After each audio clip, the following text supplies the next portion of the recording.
sebelum dilakukan peleburan, ada namanya rotary dryer, ada namanya rotary kiln.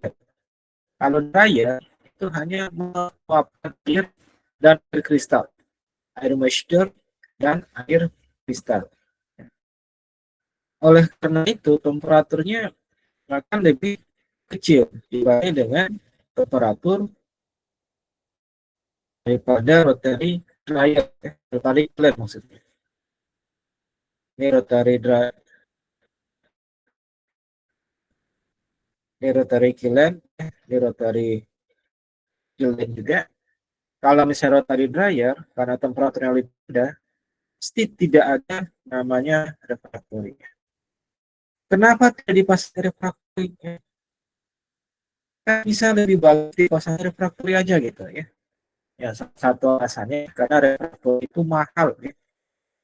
Refractory sangat-sangat mahal, oleh karena itu penggunaannya perlu dihitung dengan hati-hati, dengan baik-baik ya. Misal kalau adalah suatu apa namanya rotary kiln ya, terdiri dari beberapa bagian yang disambungkan, kita perlu mengecek di mana temperatur paling tinggi. Temperatur yang paling tinggi kita akan gunakan refractory yang sangat tahan terhadap temperatur tersebut. Yang tidak terlalu tinggi kita cari refractory yang lebih tahan, yang cukup tahan pada temperatur tersebut ya, karena mahal tadi ya. Semakin tinggi temperatur dia bisa bertahan, maka dia akan semakin mahal. Oke, contoh lainnya penggunaan refractory bentuknya seperti kalau Anda pelajari pirometalurgi ya, reaktor jenisnya macam-macam.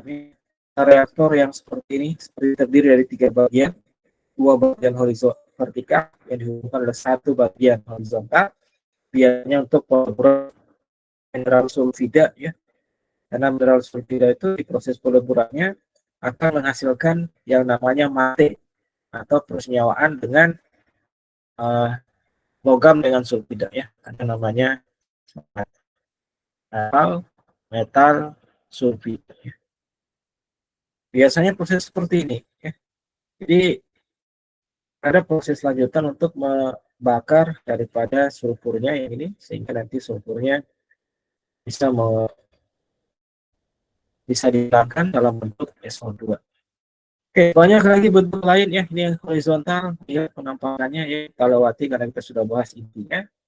Kemudian supaya dia kuat tentu seringkali dipasangi lempengan baja ya. Sama ada memasang konstruksi ya beton, seringkali ada besi tulangan ya untuk memperkuat. Nah, juga ini sama untuk refractory. Ini contoh subsidi proses di mana terdiri dari beberapa bagian ya. Umumnya dikatakan ya proses dan di materi teknologi di mana tahap awal proses peleburan, kemudian slagnya dibersihkan, ya, kemudian pemurnian daripada matenya dan seterusnya. Oke, kita lewati desain daripada refractory. Kemudian biasanya di bagian tertentu daripada refractory ada celah yang seperti ini gunakan untuk pengisian publik. Tapi ini hanya informasi tambahan karena dalam proses peleburan seringkali kita menambahkan oksigen, baik oksigen itu dari bawah ataupun dari atas. Nah ini contoh yang dari bawah. Ini contoh ketika refractory sudah mengalami kerusakan, misalnya pada bagian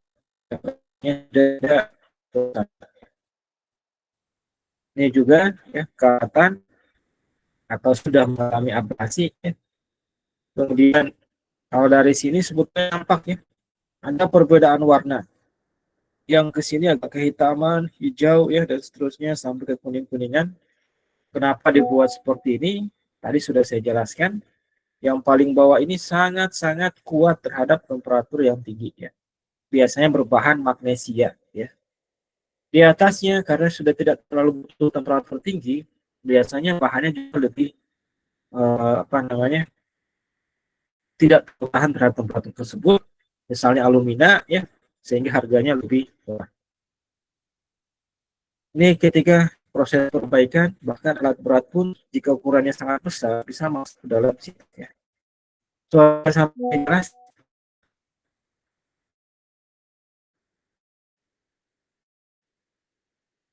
Halo, Jelas, Pak. jelas ya. Kemudian beberapa jenis refraktor. Nah, ini yang perlu Anda pelajari ya. Nah, akan saya masukkan juga ke UTS, ke UAS maksudnya. Di antaranya, pertama bata silika, ini tidak asing ya. Anda lihat bata perumahan itu sebetulnya juga berbahan bahan baku silika alumina ya. Atau misalnya di situ ada clay, yang mana ini sebetulnya bisa digunakan untuk temperatur yang tidak terlalu tinggi ya. Kalau Anda lihat di film-film atau di YouTube atau apa ya, di mana masyarakat yang suka memanggang apa roti, daging dan seterusnya, biasanya bahan baku daripada panggangannya adalah bata gitu ya. Ya, karena bata ya sifatnya sebetulnya refrakturi, tapi tergantung daripada kemurnian juga ya. Kalau kurang murni ya, mungkin dia akan mengalami keretakan-keretakan. Tapi kalau dia murni akan mampu bertahan pada temperatur yang lebih tinggi. Karakteristiknya murah, massa jenisnya juga rendah ya, maksudnya dibanding dengan refraktor yang lain. Kemudian juga kekuatan mekanik tinggi ya, cukup tinggi pada temperatur tinggi. Kemudian ada anomali pemuaian ya, ketika penggunaan lama pada temperatur rendah dan temperatur tinggi. Jadi ini beberapa hal yang biasa dihindari kalau misalnya reaktor itu atau refraktor itu punya sifat muai yang tinggi. Kalau misalnya dia punya sifat muai yang tinggi, bisa nanti retak, pecah gitu ya. Karena misalnya dia muai pada temperatur tinggi, kemudian dia mengalami keretakan, perpecahan, nah di situ nanti bisa jadi lajur tempat keluarnya lelehan logam misalnya. Kayak dihindari yang punya sifat pemuaian terlalu tinggi. Susah terjadi peruntukan struktur bersifat asam kuat dan seterusnya ya. Kalau dia sifatnya asam, maka akan cocok untuk peleburan asam ya. Kalau sifatnya basa, cocok untuk peleburan basa. Kalau sifatnya netral, bisa untuk peleburan material asam ataupun basa ya. Misalnya saya bahas terkait semen ya. Ada yang tahu bahan baku semen utamanya apa? Gamping, Pak. Gamping atau apa namanya istilahnya? Batu Batu kapur, Pak. batu kapur ya. Batu kapur itu punya sifat asam apa basa? Basa bukan, Pak? Siapa? Basa ya. Ketika dia punya sifat basa, maka tidak cocok digunakan untuk material apa tidak bisa dipakai di dalam tanur yang berbahan sifatnya asam. Kemudian tadi ada material batu kapur ya, itu tiga grup kecil. KAO ini dapat bereaksi dengan SiO2 sehingga nanti rontok ya daripada refraktorinya karena berikatan ya. Jadi kalau misalnya dia punya sifat basa, maka cari refraktori berkarakter tahan apa ya. Atau cari yang netral gitu. Ya. Kalau bahannya asam bisa reaksi. Kemudian istilah lainnya tepung api ya dibahas sendiri ya. Ini sebetulnya kita coba klasifikasikan saja ada silika, ada alumina, ada nama-nama umum saja, yang nama-nama besar itu ya dilupakan saja seperti ini ya karena ya saya cari materinya belum ketemu ya. Saya sibuk juga cari pengganti kuliah untuk beberapa mata kuliah lain karena ya minggu depan itu kita akan ujian ya. Bata agalmatoid ya Jalpati, bata alumina tinggi, alumina alumina juga punya refraktori. Jadi materi-materi yang oksida biasanya kan sifatnya apa namanya bisa sebagai refraktor ya.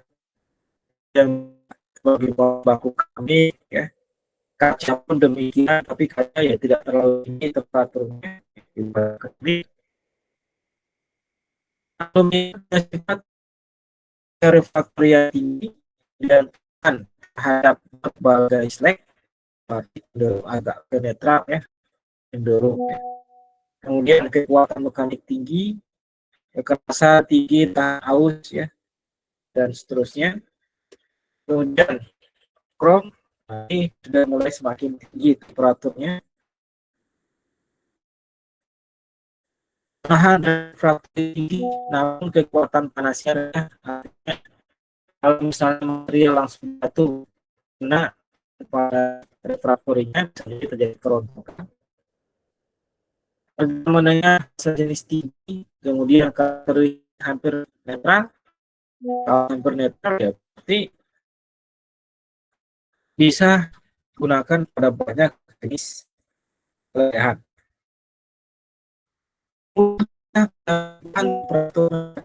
Ini juga biasanya perlu kehati-hatian ya. Karena material itu seringkali mengalami yang namanya shock temperatur. Anda asap ya, kemudian dari wajan dimasukkan ke piring gelas gitu ya, kadang-kadang ada shock temperatur yang menyebabkan gelasnya pecah gitu atau piringnya pecah. Nah ini beberapa material juga karakteristiknya seperti itu ya, sehingga perlu hati-hatian sampai materialnya dia tidak punya sifat tahan terhadap perubahan temperatur mendadak, maka harus disesuaikan ya. Bata Forsterit lebih mirip. Kemudian ini sudah semakin krom, terakhir ini yang paling banyak itu paling besar karena paling kuat terhadap temperatur. Refraktori tinggi dan mekanik juga kurang pada temperatur tinggi, tahan terhadap bahan ya, karena ini magnesia alkali ya. Logam alkali itu rata sifatnya basa ya. Jadi kalau di sistem golongan 1, golongan 2 itu adalah golongan alkali ya. Itu adalah yang sifatnya basa, biasa dipakai untuk lehan yang basa. Lebih tahan terhadap perubahan temperatur mendadak dibanding bata krom dan juga magnesia, tapi akan menjadi getah setelah perubahan berulang. Getah itu seperti apa ya? Jadi lebih mudah rapuh gitu ya, mudah patah gitu ya.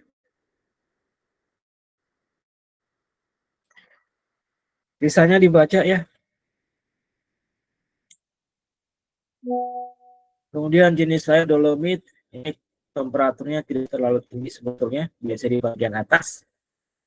Karbida silikon temperaturnya tinggi ya, tapi penggunaan tertentu saja, karena sekali lagi disesuaikan dengan karakteristik daripada materialnya. Mata karbon sangat-sangat refraktif, tapi karbon ini multioksidasi ya. Ketika karbon bertemu dengan oksigen ya, bisa menyebabkan terbentuknya reaksi CO2.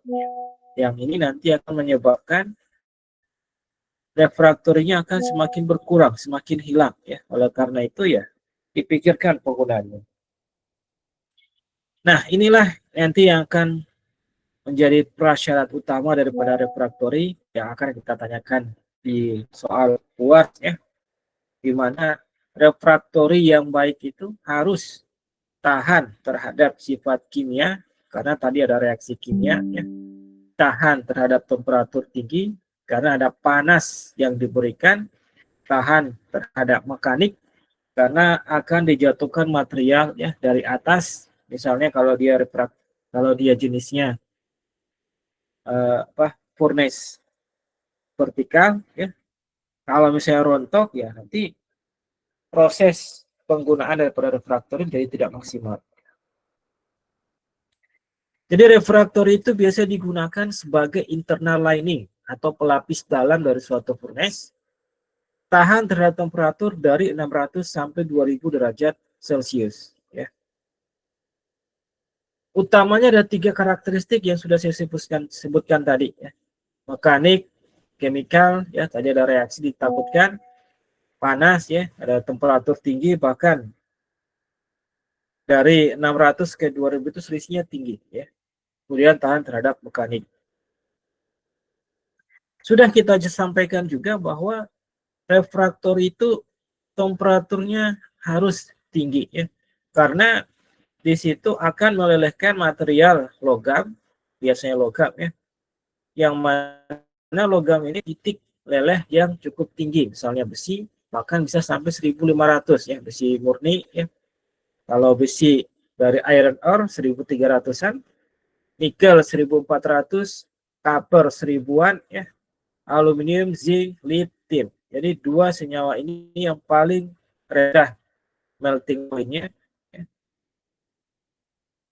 Makanya digunakan sebagai bahan baku solder untuk 2 ini. Kemudian beberapa material yang tadi kita sebutkan ya. Kalau kita di sini ulang bahas bahwa yang paling tinggi adalah grafit ya, atau karbon, bahkan tahan sampai temperatur 3482 ya, derajat Celcius. Ada thorium, ada magnesium, ada zirconia, beryllia ya. Yang paling murah yaitu kaolin, misalnya bata, untuk dari bata ya, fire clay dan seterusnya. Ini ketika terjadi kerontokan ya, bisa disebabkan karena reaksi kimia, juga bisa disebabkan misalnya dalam keadaan panas dimasukkan material, kena di sini misalnya terjadi kerontokan. Nah ini bisa berbahaya apabila lelehan baja masuk ke sini dan sewaktu-waktu bisa menembus dinding daripada baja ini yang mengakibatkan lelehan keluar ya.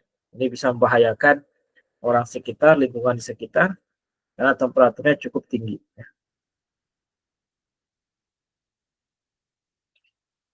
Refractory is expensive. Refractory itu mahal. Selain memang harganya mahal, ketika refractory itu gagal, maka akan menyebabkan kehilangan waktu produksi. Ya. Great loss of production time, kemudian kerusakan peralatan, dan ya produknya sendiri tadi yang mahal ya, kita sudah jelaskan. Ada kasus di Morowali di tahun kemarin kalau tidak salah ya, terjadi ledakan suatu furnace. Morowali itu di Sulawesi Tengah, di mana awalnya itu ada kebocoran daripada reaktor ya, kebocoran daripada furnace. Di sini sudah jelaskan ketika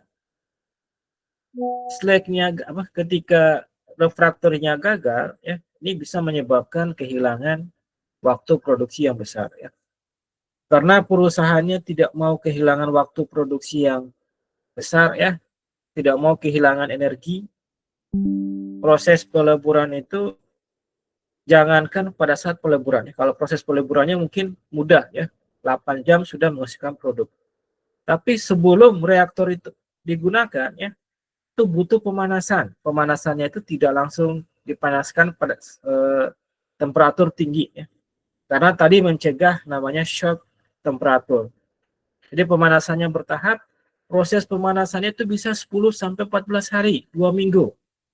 Hanya untuk memanaskan sehingga furnace-nya bisa digunakan ya. Jadi kalau misalnya ini berhenti produksi ya gara-gara ada reaktor bocor kemudian harus dimatikan ya, dipanaskan kembali, itu butuh energi yang tidak sedikit ya. Di BRIN saja kapasitasnya sekitar 20 ton ya, sampai 28 ton biji besi ya. 2 minggu pemanasan menghabiskan biaya sekitar 200 juta ya. Apalagi kalau yang kapasitasnya besar ya. Bisa menghabiskan miliaran ya. Ada pabrik di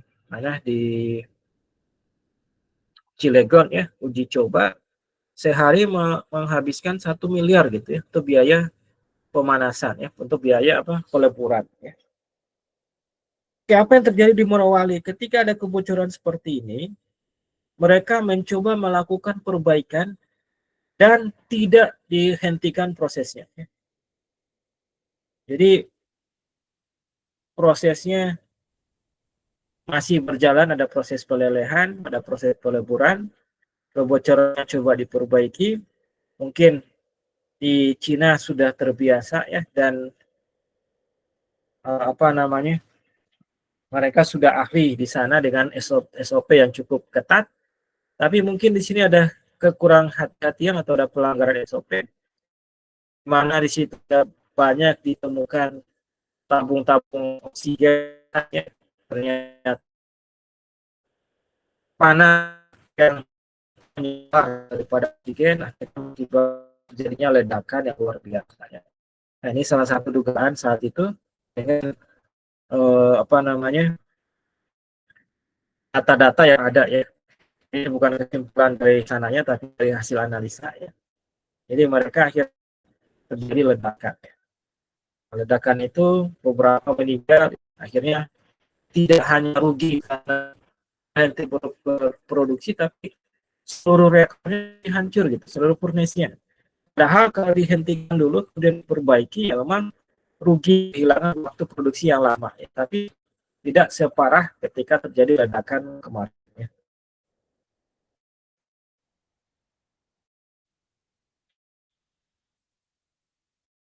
Ya, jadi kurang lebih refraktori itu karakteristiknya harus tahan terhadap temperatur tinggi, kemudian perubahan suhu yang mendadak, ya ini yang sering agak sulit ya.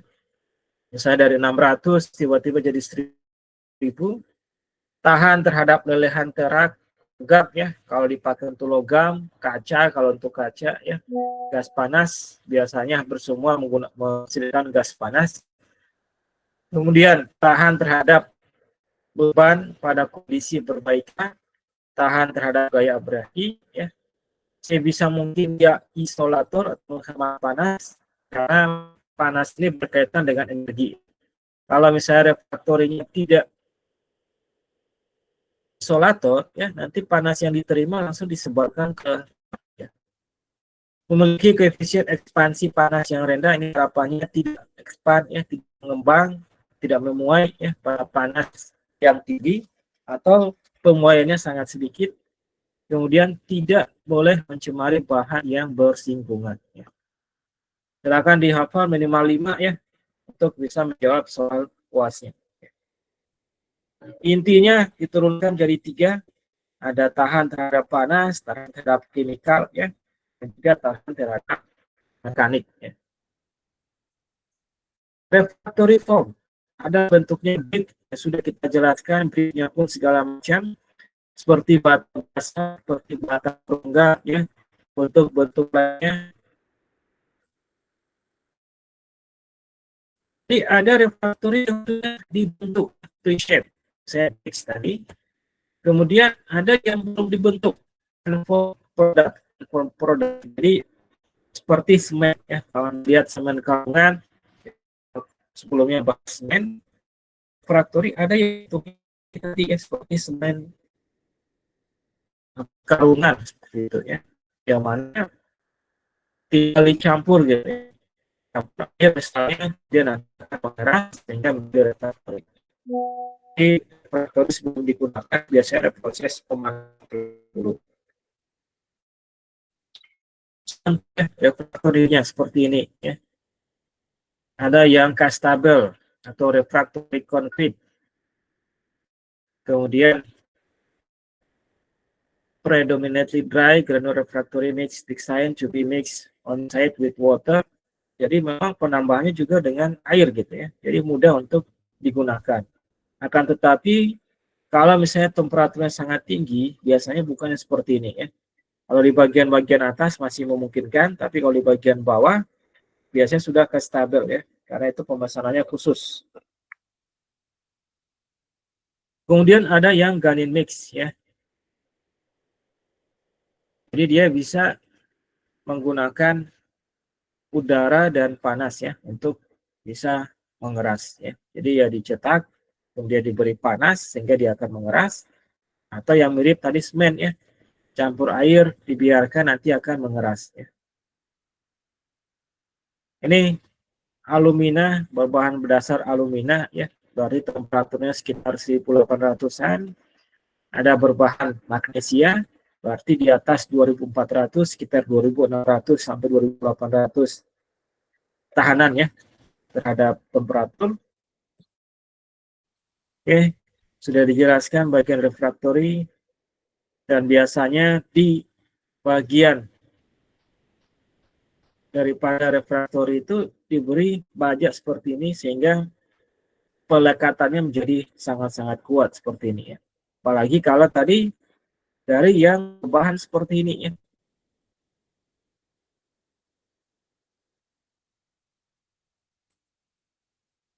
Kemudian klasifikasi dari refraktori ada asam, basa, netral ya, sudah dijelaskan. Kalau asam maka jangan kontak dengan slag basa ya. Atau film. Film ini material yang punya tekanan uap rendah ya, biasanya dari golongan timbal, seng ya. Kemudian yang bersifat basa ya. Jadi sebaiknya dihindari untuk penggunaan slag asam. Ya, misalnya Anda mau melelehkan gelas ya. Gelas itu kan bahan bakunya kuarsa ya. Kuarsa itu adalah Si2. Kalau Anda menggunakannya untuk sebagai bahan baku gelas, maka tidak disarankan menggunakan refraktori basa ya. Tapi kalau semen bisa menggunakan basic ya. Netral, ini yang netral. Bisa digunakan baik yang asam ataupun basa. Ini klasifikasi dari melting point-nya, chemikalnya ya, paling tinggi grafit, bahkan bisa mencapai 4000 sebetulnya. Magnesium oxide yang paling sering digunakan ya, untuk peleburan bagian bawahnya. Magnesia, ini chemikalnya MgO ya, bentuknya bisa seperti ini, agak kehitaman ya.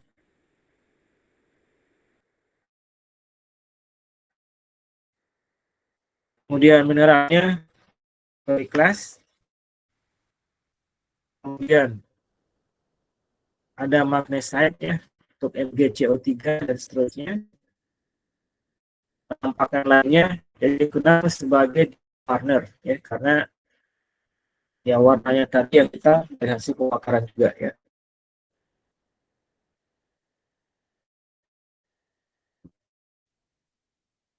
Oke ya, kita lewati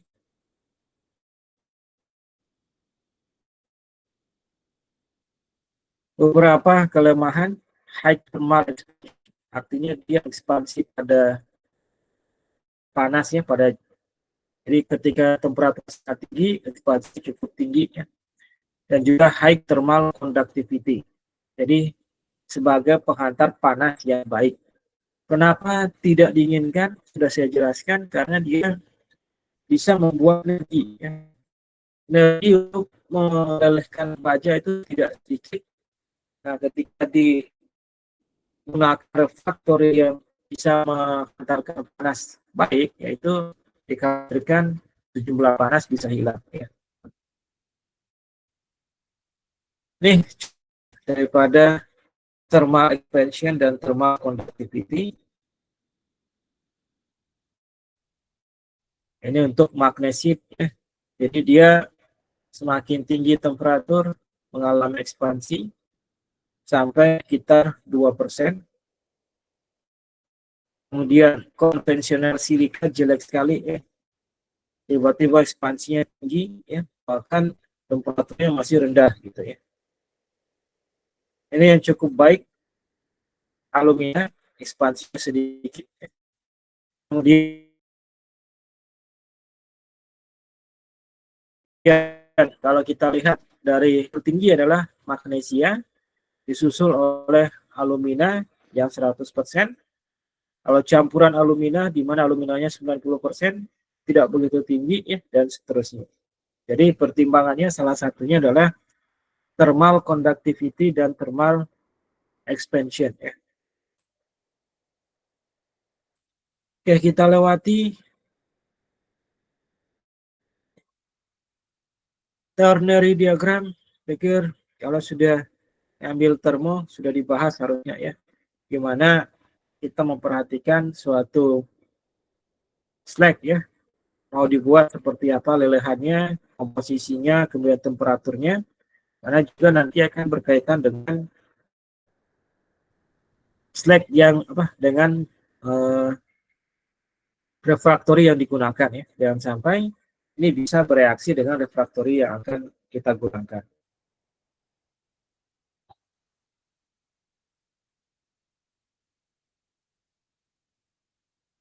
Kemudian kalau kita lihat ini ada MgO di sebelah sini, ini ada CaO.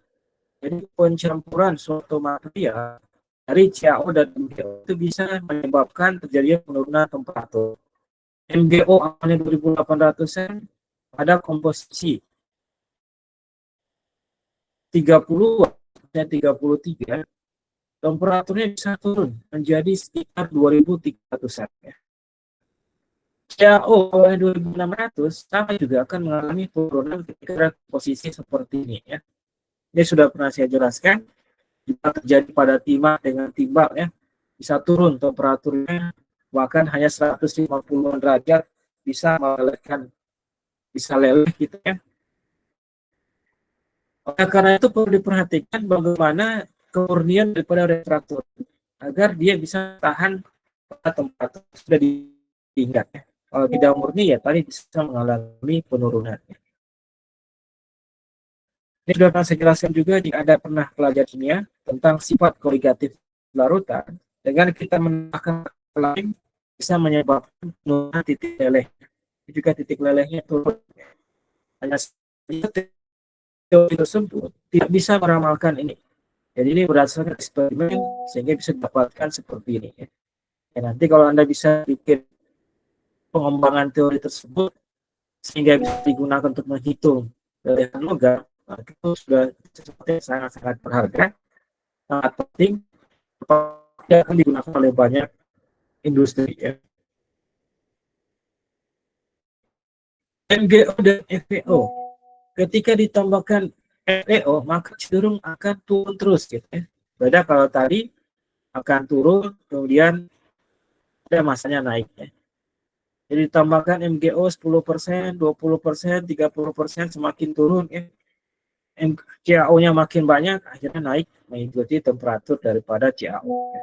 Tapi kalau FeO akan semakin turun, kebalikannya FeO ditambahkan MgO akan terus naik. Ya. Nah, jadi ini berarti tidak berlaku sifat koligatif larutan ya untuk kasus Fe-nya. Padahal harusnya ketika FeO ya harus jatuh sedikit dulu baru bisa naik. Ya. Ini penyimpangan daripada sifat koligatif larutan. Oke, kita lewati ya. MgO sudah dibahas, SiO2 kurang lebih sama ya. LBO3 dalam macam sumbernya bisa didapatkan dari laut ya, dari sumber lain juga. Ini komposisi daripada air laut di mana magnesium terkandung sekitar 1290 ppm ya. Litium juga ini ada sebagai logam, salah satu logam penting tapi sangat kecil kadarnya.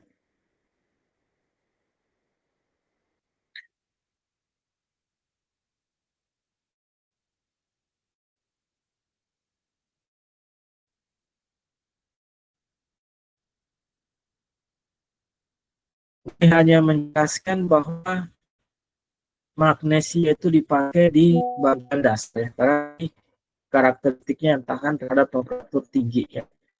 Kenapa tidak digunakan karbon ya? Kalau dalam proses peleburan baja, karbon itu akan dihembuskan furnace akan dihembuskan oksigen, pasti akan bereaksi dengan karbon. Biasanya di bagian bawah adalah magnesia. Magnesium dibaca sendiri nanti. Intinya campuran dari magnesium dengan atom ya. Warna hijau kalau dalam apa ya? Dalam prosesnya berarti krom, kemudian ada magnesia, hasilnya tidak terlalu hitam seperti magnesia ya.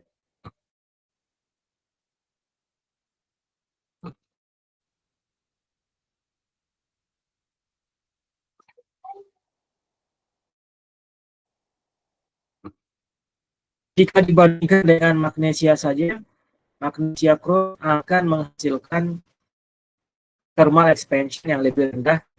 Kemudian ini juga yang paling baik, thermal conductivity yang lebih rendah. Ya, namun tadi kelemahannya temperatur relenya ada sekitar 1800-an. Oke, kita lewati juga ya. Kemudian ada lime atau kapur ya. Sebetulnya kapur juga bisa digunakan sebagai bahan refraktori. Kalau Anda lihat di zaman dulu atau sampai sekarang orang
ya tes suara saya putus.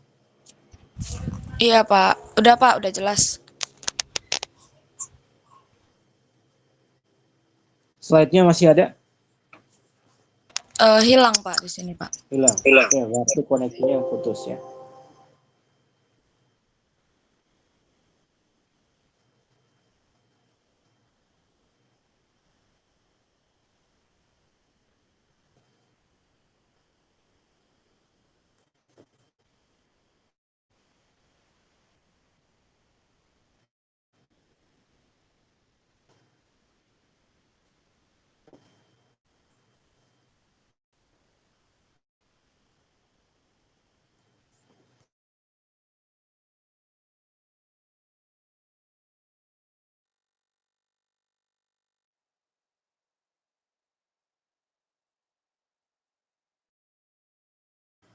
Ya, ditunggu ya, sedang diperbaiki masalahnya.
Ya, tes suara saya masuk. Masuk Pak.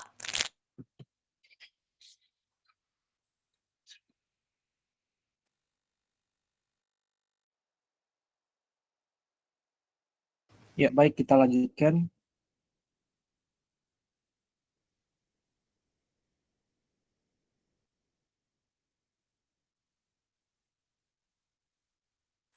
Oke. Selanjutnya dolomit ya. Jadi dolomit limestone itu sebetulnya ada QWERTY pack ya. Dan saya kalau dolomit kandungan daripada MgO-nya cukup tinggi ya, 40%-an, CaO-nya sekitar 56% ya. Kalau limestone tentu kandungan utama daripada CaO-nya jauh lebih tinggi ya.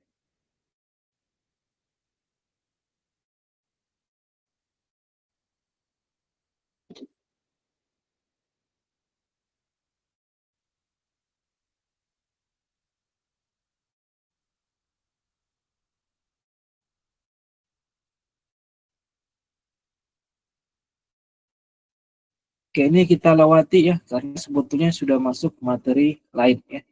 Intinya adalah bahwa refraktor ini digunakan untuk tadi material yang panas ya. Jadi digunakan biasanya pada sebagai pelapis bagian dalam dari suatu furnace ya, atau suatu tanur. Yang mana refraktor ini digunakan agar bisa melelehkan material-material tertentu, misalnya logam, ya, kaca, kemudian yang lain-lain. Dan karena fungsi tadi, maka butuh beberapa karakteristik ya. Karakteristiknya harus tahan terhadap panas, ya, tahan terhadap tekanan mekanik. Ini contoh misalnya kita menggunakan blast furnace. Ada material dituangkan ke dalam sini. Ya. Kalau misalnya material itu jatuh mengenai daripada refraktori, tiba-tiba refraktorinya longsor, ya, maka itu bisa menyebabkan bahaya karena nanti di tempat refraktori yang leleh tadi, yang hancur tadi, bisa menyebabkan kebocoran. Walaupun bisa diantisipasi dengan menambahkan misal lempengan baja ini ya, ini ada tambahan misal lempengan baja, sehingga ketika jatuh ya pertama kali kena lempengan baja tadi sebelum jatuh ke bawah ya. Kalau misalnya langsung kena daripada refraktori ditakutkan akan apa namanya membuat rontok ya. Terus kenapa bisa ditambahkan lempengan baja padahal kan temperaturnya tinggi ya.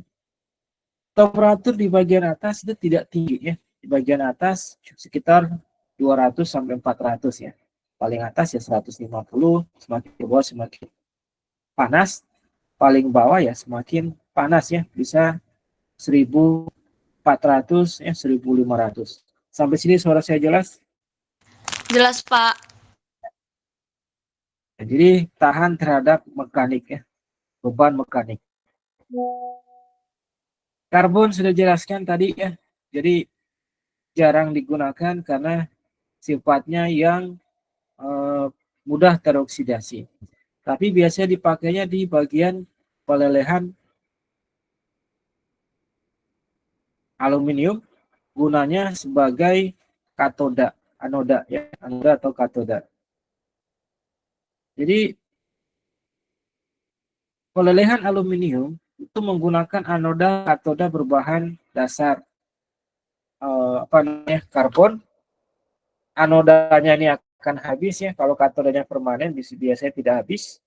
Kemudian kalau untuk furnace lain biasanya dia sebagai elektroda, di mana elektrodanya ini akan habis. Kenapa bisa habis? Ya karena tadi bereaksi dengan O2 ya, menghasilkan CO2. Oleh karena itu selalu elektrodanya akan ditambah ya. Jadi ada proses di mana di bagian atas elektroda itu ada semacam cetakan material dasar karbon ya, ada pasta untuk bisa menyatukan, kemudian nantinya setelah kena panas ya, karena di bagian bawah panas dia akan membeku, elektrodanya akan memanjang kembali ke bentuk seperti semula ya. Oke, kita lewati pembahasan lain. Kemudian tadi sudah jelaskan bahwa refraktor itu akan dilakukan apa namanya pemanasan ya sebelum bisa digunakan. Baik secara vertikal seperti ini, secara horizontal seperti ini.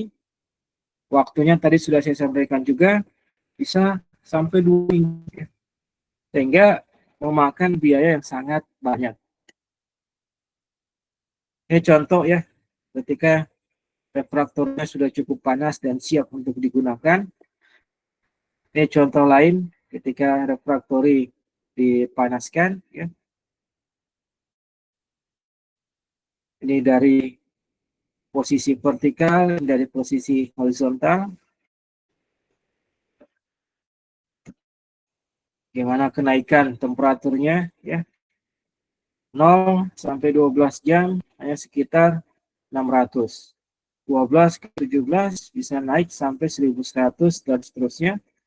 Biasanya ada percobaan terlebih dahulu, jangan sampai refraktorinya pecah. Jadi jangan sampai dibuat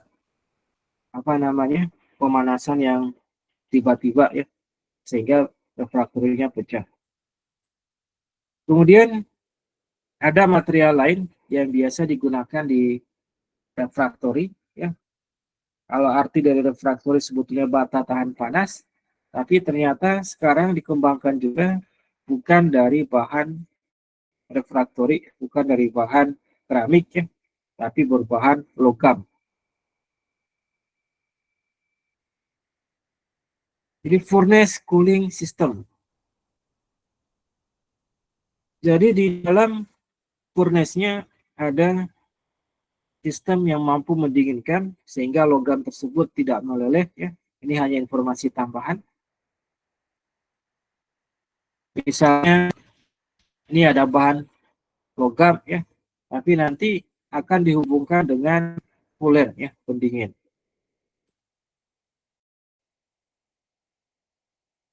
Ini contoh ketika terjadinya kerusakan ya di saat-saat awal percobaan. Kemudian ini desain daripada copper cooler ya. Jadi didinginkan dengan tembaga ya, sehingga diharapkan tidak cepat mengalami kerusakan.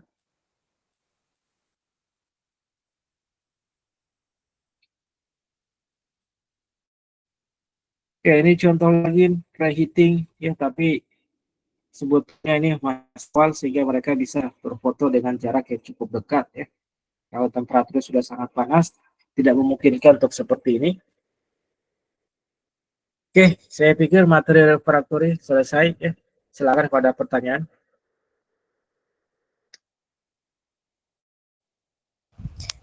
Pak, izin bertanya, Pak. Ya, silakan. Nama saya Esther Salahi dengan ujung NIM 108. Tadi Bapak sempat membahas tentang refraktori yang netral, Pak. Terus itu bisa dipakai baik reaksi basa ataupun asam. Kalau gitu untuk refraktor yang netral itu ada batasan pH-nya nggak, Pak? Semisal kayak nggak boleh terlalu ekstrim gitu, atau justru dia bisa dipakai untuk pH yang ekstrim gitu, Pak? Terima kasih. Oke, terima kasih pertanyaannya ya. Baik sekali. Ada yang bisa bantu jawab? Apakah ada ketentuan pH dari material yang melelehkan? Ada kira-kira yang bisa jawab? Kalau ada saya kasih hadiah ya. Asal jawabannya benar.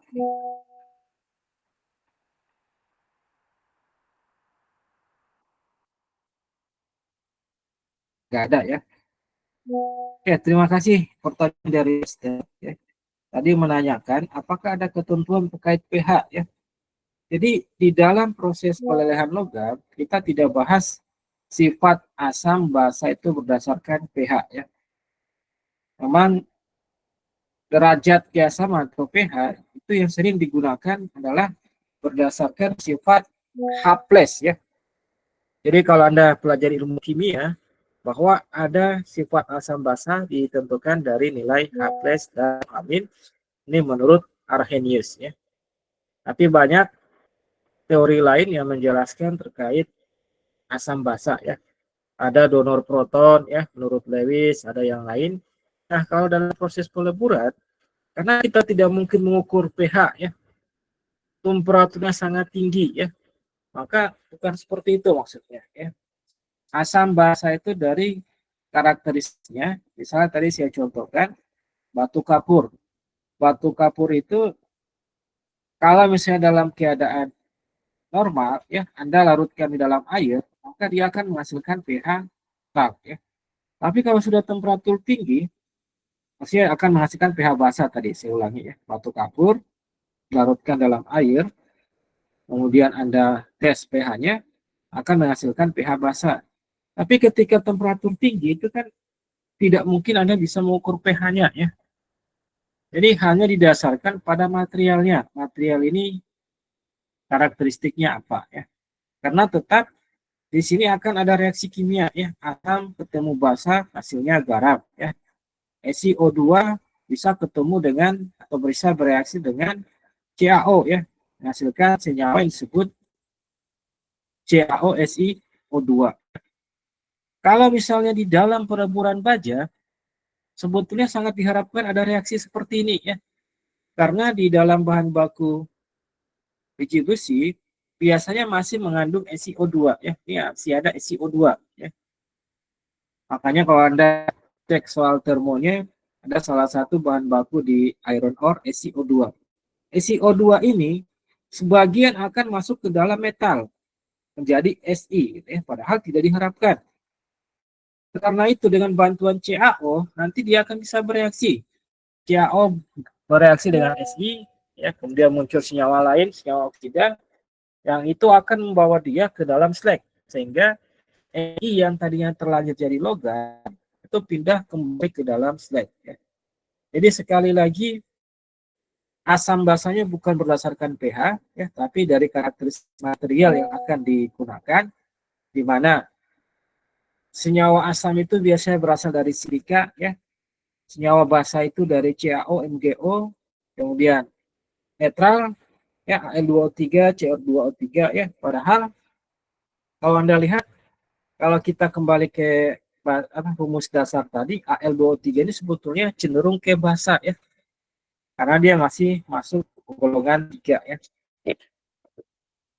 Ya, tapi ya sekali lagi lebih kepada karakteristik material yang akan digunakan ya.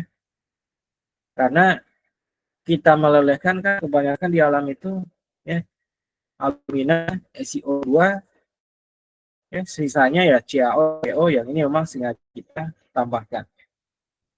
Ya mudah-mudahan bisa menjawab. Gimana pertanyaannya, Esther? Baik Pak, terima kasih Pak menjawab Pak. Ada lagi yang lain?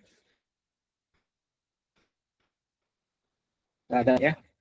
Jadi ya tadi kita tidak mengecek pH-nya karena temperaturnya sangat tinggi, bisa-bisa alat pH meternya menjadi rusak gitu ya.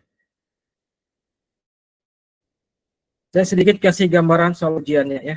Soal ujiannya bahas minimal bahan baku dan alur ya. Bahan baku semen, saya pikir sudah tahu ya. Ada kapur atau batu gamping atau limestone ya, sama aja semua namanya. Ada silika, kemudian ada clay sebagai bahan-bahan, ada pasir besi, bisa pasir besi ya, artinya cari besinya. Ya nanti direaksikan ya tentu ada prosesnya terlebih dahulu ya. Ada proses crushing, grinding, ada proses mixing ya. Kemudian panaskan pada temperatur tinggi sehingga terjadi reaksi menghasilkan yang namanya apa namanya? Yang masih ingat? Kalsinasi Pak. Reaksinya namanya kalsinasi. Tapi hasilnya disebut clinker ya. Hasilnya clinker atau sebutnya clinker itu adalah semen ya. Hanya saja ini belum memenuhi persyaratan tertentu ya.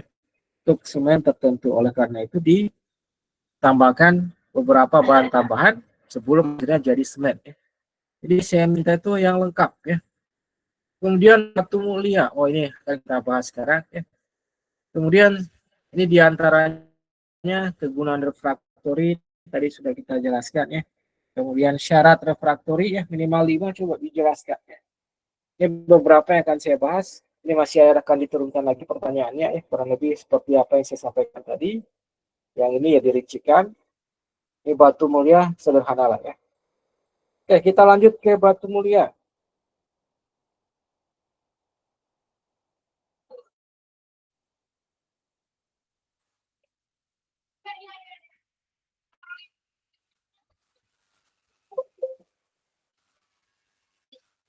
Oke, batu mulia.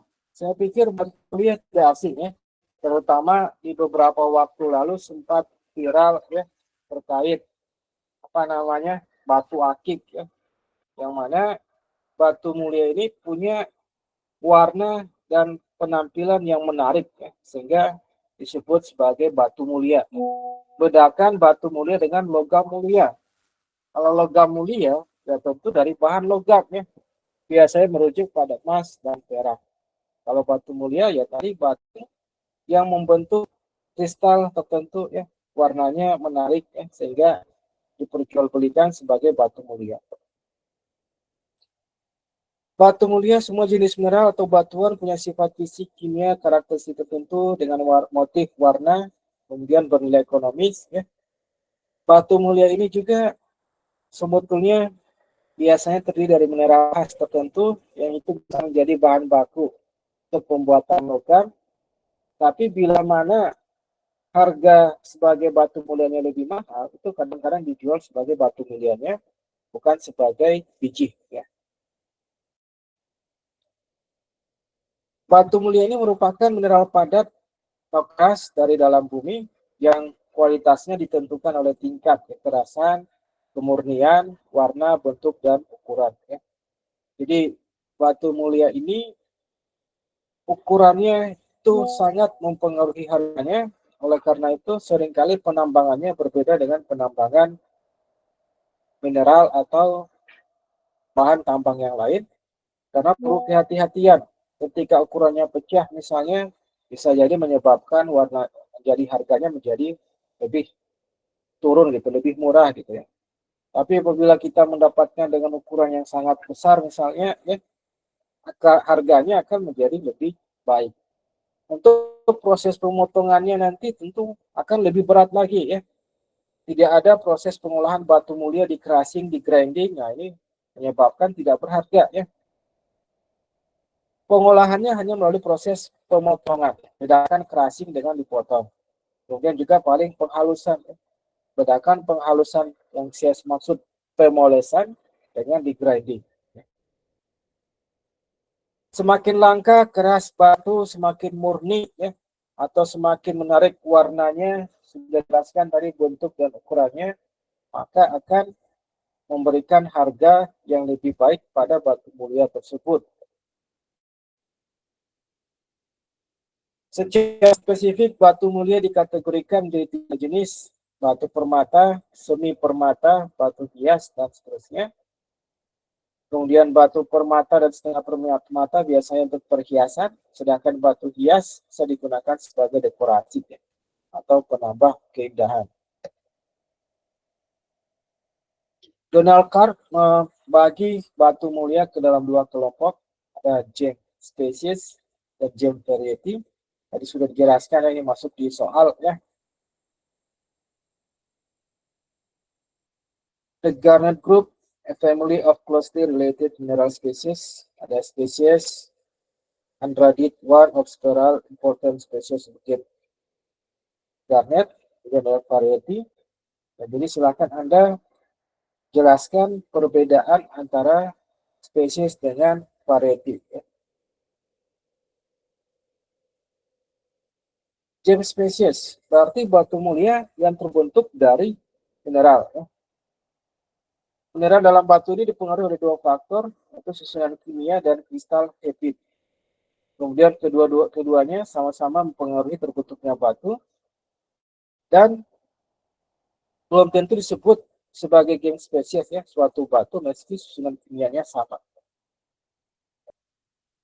Kalau gem variety tersusun dari variasi mineral dengan pewarnaan atau bentuk khusus. Ya. Jadi bedanya satu variasi mineral, kalau ini ada mineral tertentu ya, lebih spesifik. Saat proses kristalisasi terjadi, bahan mineral lain bisa bercampur. Jadi ini apa namanya? Sebetulnya juga ada di materi geologi ya. Coba dicek kembali materinya. Misalnya pada korundum, di mana korundum ini sebetulnya merupakan gem spesies yang tidak berwarna. Namun ketika ada zat besi misalnya, biasanya zat besi memberikan warna merah misalnya ya, atau dan titanium nanti akan memberikan berwarna biru ya, atau safir biru. Dan apabila ada chrome akan menjadi ruby ya. Jadi dicek apa sih bedanya safir, ruby ya, dan seterusnya. Ini contoh dari beberapa gems ya. Bisa juga dilihat bagaimana kalau dia tunggal, bagaimana kalau dia bentuk campuran. Ini yang spesies.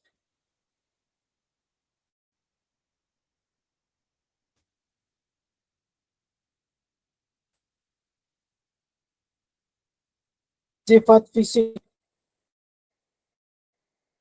misalnya kilau ya, sudah bisa Anda pastikan ya, seperti apa kilau, transparan seperti apa. Transparan berarti dia terus cahaya ya. Warnanya macam-macam, kemudian kekerasan, semakin keras maka dia semakin baik ketahanannya terhadap goresan. Nah, biasanya ini akan bernilai semakin mahal ya, semakin keras. Bahkan kalau terlalu keras malah bisa dijadikan sebagai alat potong ya. Berlian, nah ini juga sudah Anda tahu ya, dari skala Mohs merupakan batu mulia yang memiliki kekerasan tertinggi ya.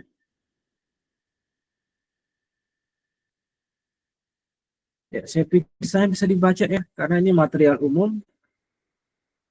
Jadi tidak ada kata kunci kecuali yang tadi sudah dijelaskan ya, bahwa pembagiannya seperti apa, karakteristiknya seperti apa, nilainya seperti apa ya.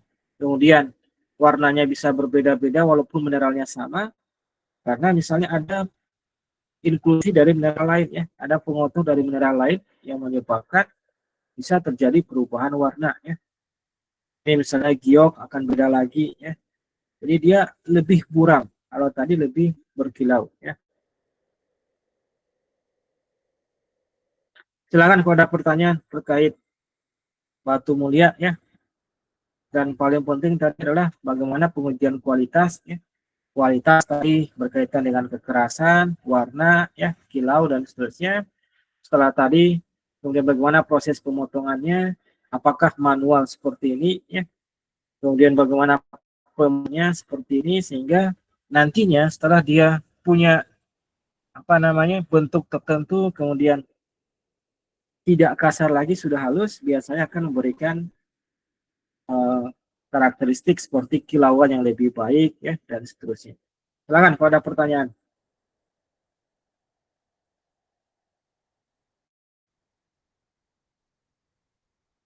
Ini suara saya putus-putus atau jelas? Jelas, Pak. Jelas, Pak.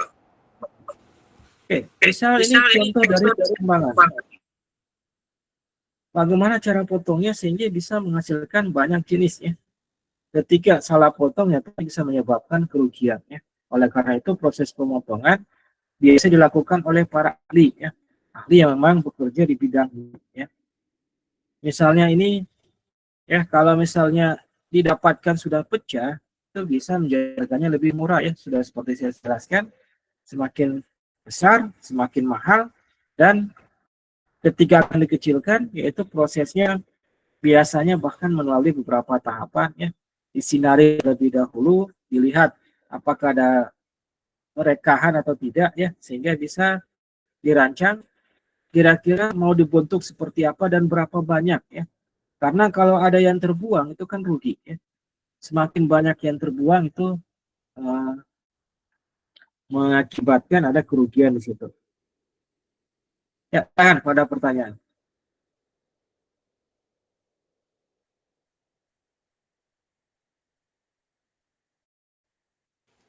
Pak, izin bertanya, Pak. Ya, silakan. Tadi kan sebenarnya kan penjelasannya secara umum ya Pak tentang batu mulia ini.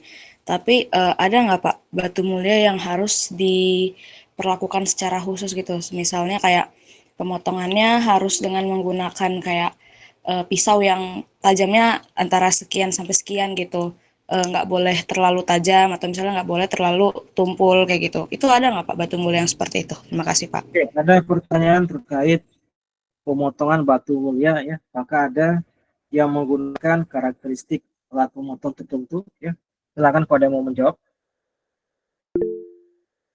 Ya, silakan nih.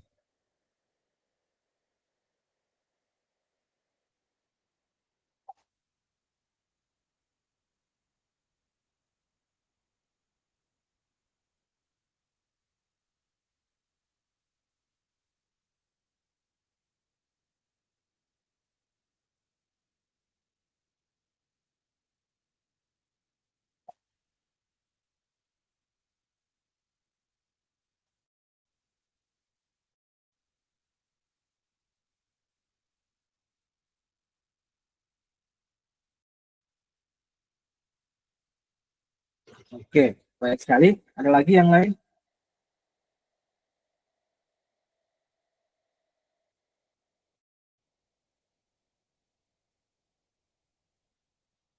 Siapa lagi yang mau menjawab?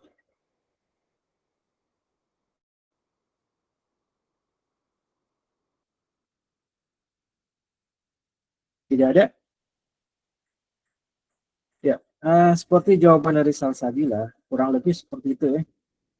Bahwa pada beberapa mineral itu butuh spesifikasi alat potong tertentu ya. Misalnya karena kekerasannya terlalu kuat ya, terlalu tinggi ya. Maka butuh alat pemotong yang lebih kuat ya, lebih tajam dan kuat misalnya. Ketika dia tidak kuat, nanti malah akan menyebabkan goresan-goresan ya. Goresannya itu tidak menghasilkan apa namanya pemotongan, malah bisa menyebabkan terbentuknya goresan-goresan atau rekahan-rekahan di sekitar material atau batu tadi ya, yang mengakibatkan nilainya menjadi turun ya. Karena ada rekahan-rekahan baru yang terlibat ketidakmampuan dari alat potong untuk memotong misalnya ya. Demikian pula misalnya lunak ya, harus menggunakan alat dengan kekerasan tinggi atau boleh yang kekerasannya tidak terlalu tinggi, yang penting bisa memotong. Secara teori penting bisa memotong bisa digunakan ya, tapi ada beberapa pertimbangan-pertimbangan seperti yang sudah saya sebutkan tadi, dan sampainya kalau terlalu dekati ya, misalnya kekerasan 4 dipakai dengan alat pemotong ke 5, takutnya misalnya mengakibatkan rekahan-rekahan baru gitu ya, harus bergetar di sekitarnya, dibuka di bagian 4 pemotongan, terbentuk rekahan-rekahan yang mengakibatkan transparasi warna berubah ya, mungkin bisa pecah gitu ya. Dan ini ya tentu tergantung daripada ahlinya ya. Biasanya mereka sudah punya pengalaman, bisa jadi sudah pernah gagal, sehingga mereka akhirnya belajar dari pengalaman ya, sehingga bagaimana menggunakan alat pemotong yang benar, menggunakan alat yang dan seterusnya. Tapi apa yang disampaikan oleh Salsabila kurang lebih benar ya, terutama untuk kekerasan tinggi ya. Karena tidak mungkin kita bisa potong ya, sebetulnya potong mungkin bisa ya, karena beda antara keras dengan tajam ya. Tapi ya ada resiko yang muncul. Gimana Esther, apakah bisa menjawab? Bisa Pak, terima kasih banyak Pak. Oke, hari ini pertemuan terakhir ya, nanti akan saya share linknya terkait evaluasi proses perkuliahan, akan saya ikut kelasnya dan isi ya, dengan jujur saya perkuliahan ke depan bisa lebih baik ya. Misalnya dari sisi pengajaran seperti apa dosennya yang ya, kemudian cara kuliahnya seperti apa sehingga bisa lebih menarik ya. Ya, intinya nanti akan saya serahkan ke ketua kelasnya dan tidak usah tulis nama sehingga Anda tidak merasa tertekan kalau ingin mengoreksi ya. Kalau sudah tidak ada pertanyaan kita akhiri. Masih ada pertanyaannya? Sudah cukup Pak. Cukup, Pak. Cukup ya. Oke, kita akhiri. Mohon maaf atas segala kekurangan. Saya akhiri. Wassalamualaikum warahmatullahi wabarakatuh. Waalaikumsalam warahmatullahi wabarakatuh. Waalaikumsalam warahmatullahi wabarakatuh. Terima kasih, Pak.